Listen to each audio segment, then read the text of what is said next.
let's set those lineups for the rest of the season. Up next on Fantasy Baseball Today in 5.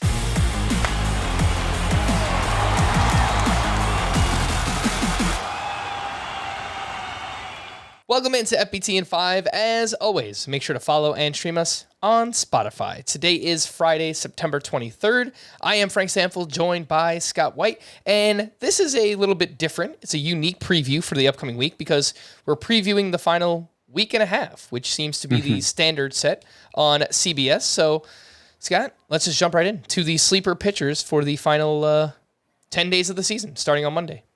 Yeah, final 10 days of the season. It's weird for the season to end on a Wednesday, which is why we get this awkward final scoring period that maybe your league doesn't even count. I suppose if your league is a roto league, there might be a separate lineup block for those final 3 games. In a head-to-head league, it wouldn't really make sense because you're talking about the championship game. But yeah, we're gonna address it for the final 10 games all at once here. And that means a lot of 2-star pitchers. The majority of pitchers are making 2 starts this final week, so your lineup better be loaded with pitchers making 2 starts. And almost all these sleeper pitchers are, beginning with Hunter Greene, who's looked brilliant in his first 2 starts back from the IL. And he gets the Pirates and the Cubs in that long final week. It may actually be the Cubs twice. It just depends on whether the Reds go 6-man or not. John Gray has one good matchup against the Mariners, and then a not so good one against the Yankees, but he's also looked great since coming off the IL and has begun to build up to a normal workload. The one-star pitcher I have for this week is Nick Lodolo going against the Cubs. He, of course, his last start wasn't so great, but for the most part, he's been dominant of late. Alex Cobb gets the Rockies in San Francisco, and then he's at the Padres. 2 pretty good matchups there for a pitcher who's maintained an ERA below 3 for the past several months.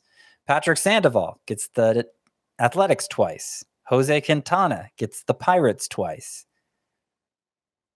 Might be short starts for both of them just because that's what they're known for, but obviously those matchups are great. Marcus Stroman gets the Phillies and the Reds. Those matchups are iffy, but among pitchers who are available enough to qualify for this list, I think Stroman is one of the better ones. Deep league special here. Cody Morris, only 10% rostered, and recent call-up has had really good numbers in the minors, missed most of this season because of injury, and has been building up in the majors. Kind of a strange approach the Guardians have taken with Cody Morris, but he got to 6 innings in his last start, and he gets the Rays and Royals this week. So might be, if you're having trouble filling out your pitching spot, you can be sure he's probably out there as available as he is. And then another deep league special here, only 23% rostered, Bailey Ober against the White Sox and Tigers. 2 good matchups. He might just be a 5-inning guy, though. All right, let's jump into the hitter side of things. The best hitter matchups for next week. Well, final 10 days. The Mariners are first, then the Angels, the Reds, the Guardians, and the Blue Jays. Again, those are the best hitter matchups. The worst hitter matchups, the Rockies, the Diamondbacks, the Padres, the Braves, and the Rays. With that being said, Scott, your sleeper hitters for the final 10 days. Look, it's a lot of the same guys we've been talking about the past few weeks. They continue to produce and remain available. And that includes guys like Gunnar Henderson, who's been getting better and better, is eligible both third base and shortstop, and is pretty close to must start, I would say, at this point. Elvis Andrus, he's been hitting well since joining the White Sox, and he's suddenly started running a lot too. So he's more startable than ever right now, I would say. Joey Meneses, I don't even like his matchups that much, but he's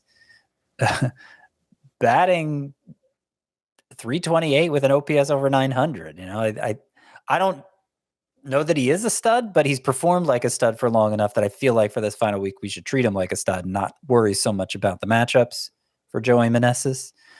An interesting one here, Luis Rengifo.